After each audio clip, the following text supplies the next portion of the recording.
웨스트체스터 연합교회 성도 여러분, 주님의 사랑으로 평강을 전합니다. 오늘은 9월 22일이네요. 화요일입니다. 정말 날씨가 싸늘해지고 있습니다. 플루샷을 맞을 때가 되어지네요. 한 10월달 초쯤에 맞으면 좋다고 하니까 여러분들 확인하시고 꼭 맞으시기 바랍니다. 오늘은 제가 강의하고 있는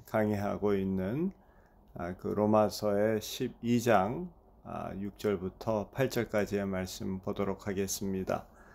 12장부터는 은혜로 구원받은 자의 실천적인 삶에 대해서 말씀을 하고 있죠.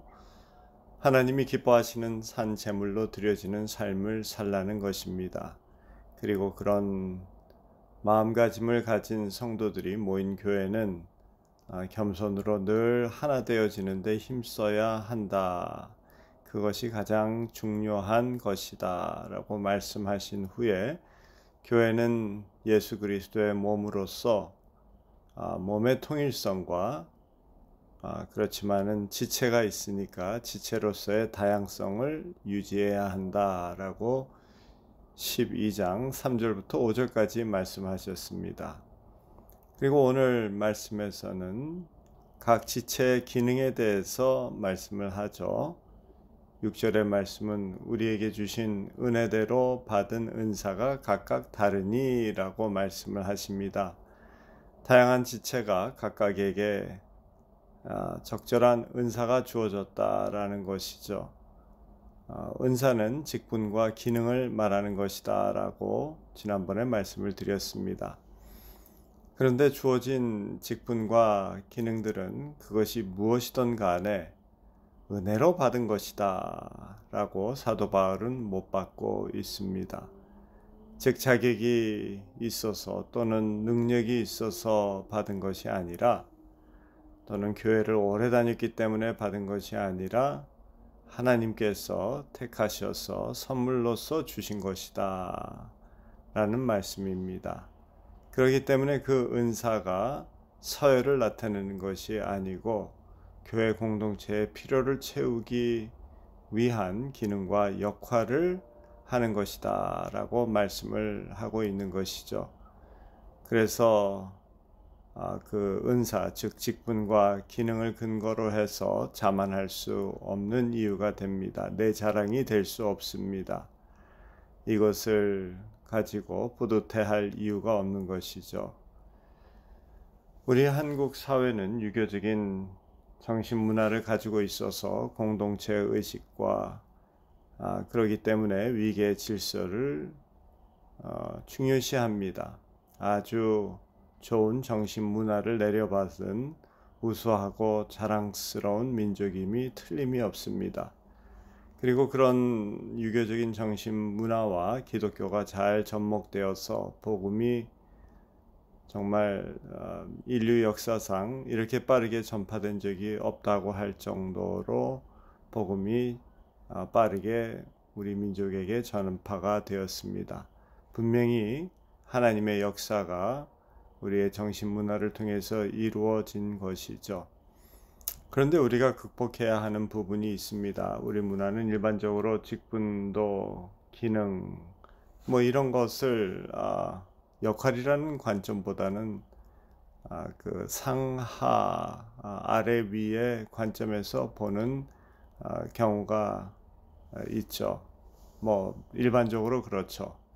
제가 미국 교회에서 가장 놀랐던 경우가 이 부분입니다. 미국 교회를 섬기는 윌리엄 목사님이라는 분과 한동안 참 가까이 지낸 적이 있는데 교회 이야기를 이런저런 말씀을 나누는 중에 장로 선출에 대한 이야기를 하게 되었습니다. 아마 가을 이맘쯤 되어졌던 것 같아요. 그런데 이 목사님이 부임하신 그 교회의 중고등부가 참 많이 활성화되면서 이제 제법 모이게 되어졌다라고 합니다. 그러면서 그 해에 장로 피택 되어질 그 부분을 이야기할 때 중고등부 학생 중에서 한 사람을 할 것이다 라고 이야기를 하더라고요. 정말 깜짝 놀랐습니다. 빌 목사님이 설명을 하는 것이 잊을 수가 없습니다. 장로교 체제는 대표제이기 때문에 당회는 교회의 일들을 결정하는 그런 기능을 가졌기 때문에 그 기관을 대표로 하는 목소리가 필요하다라고 하시는 거예요. 그것이 더 성경적일 수는 있고 또 논리적으로 따지면은 이해는 되지만은 정말 마음에서는 받아들이지 않는 경우였습니다. 하여간 오늘 본문에서 우리에게 주신 은혜라는 말씀의 의도가 바로 그것입니다. 은사, 즉 직분과 역할은 교회를 잘 섬기게 하기 위하여서 선물로 주신 것이니 그것으로 우열 아래 위를 따지지 말라라는 말씀이 됩니다.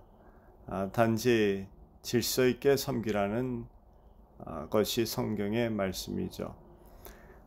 그 다음에 은혜로 주신 7가지의 은사와 직분을 나열합니다. 혹 예언이면 믿음의 분수로, 혹 섬기는 일이면 섬기는 일로, 혹 가르치는 자면 가르치는 일로, 혹 권위하는 자면 권위하는 일로, 구제하는 자는 성실함으로, 다스리는 자는 부지런함으로, 긍휼을 베푸는 자는 즐거움으로 할 것이니라. 예언은 우리가 생각하는 그런 미래를 예측하는 내용을 담은 말이 아닙니다. 성경의 예언자는 주어진 상황, 그것을 하나님의 말씀의 원리를 근거로 해서 시대를 분별하고 그리고 경고와 대안을 제시하는 섬김입니다. 요즘으로 이야기하자면은 설교와 같은 그런 역할을 하는 것이죠. 그래서 예언자의 선포하는 말은 하나님의 말씀 원리와 대조 또한 확인되어져야 합니다. 그래서 듣는 이들은 분별하라라고 고린도전서 14장 29절에도 말씀을 하고 있습니다. 목사가 하는 말 다 믿으시면 안 됩니다. 하나님의 말씀의 원리에서 벗어나는 것이면은 받아들이면은 교회가 혼란해지고 그리고 진리가 혼탁해집니다. 여기서 또 구제하는 자는 성실함으로 하라라고 말씀합니다. 어려움에 처한 성도와 이웃을 돕는 일을 할 때 성실함으로 하라. 이 성실함이라는 하플로테티라는 단어는 단순히 또는 순전히 섞이지 않는 이라는 의미가 있습니다. 구제를 할 때에는 다른 의도를 가지지 말라는 말씀이 되겠죠. 내 편을 만들기 위해서, 내 자랑이 되기 위해서 상대방에게 대가를 바라거나 또는 조종하기 위해서 돕는 그런 이중적인 의도 없이 돕기 위하여서 돕고 그들의 필요를 안타깝게 여기고 돕는 것으로 끝내라는 의미가 되겠습니다. 말씀을 마치겠습니다. 교회 직분은 상하 구조로 되어져 있는 것이 아니라는 그러한 부분 우리가 기억해야 되겠죠. 목사가 제일 위고 그 다음에 장로, 그 다음에 집사, 평신도 이런 식으로 우리가 생각하는 우리 문화 우리가 극복해야 됩니다. 직분은 교회를 세우기 위해서 주신 섬기는 역할을 하는 것을 말하죠. 그러면은 교회의 권위는 어디에서 오는 것인가 라는 질문이 생깁니다.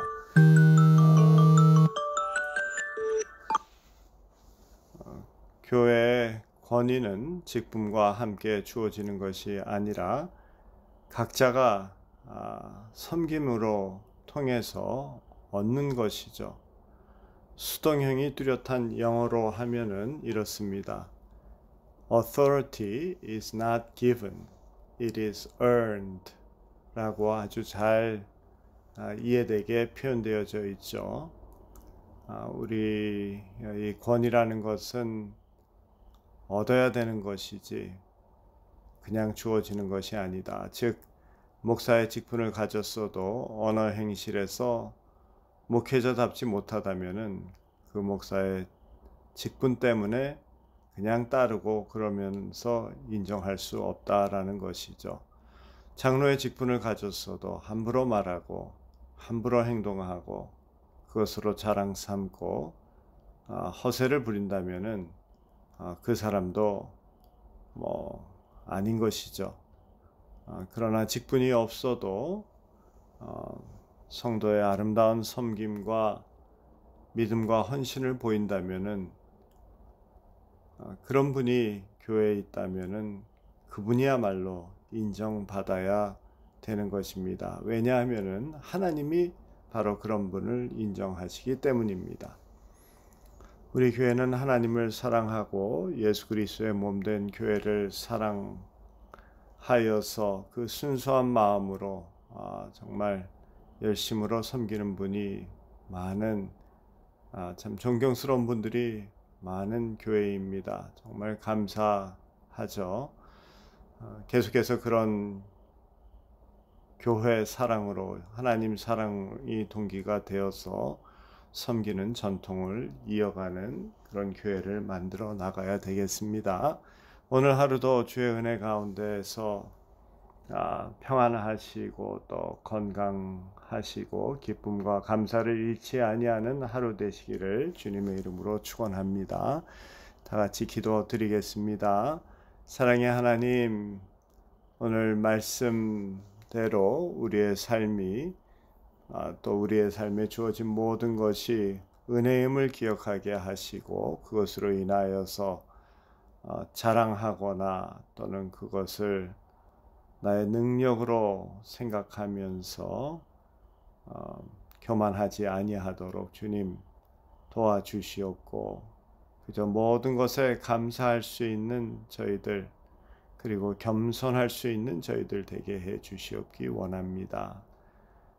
또 주님의 몸된 교회 붙들어 주시어서 참 계속해서 아름다운 전통을 이어가며 주님께 기쁨이 되는 저희들 되게 해 주시옵기 원합니다.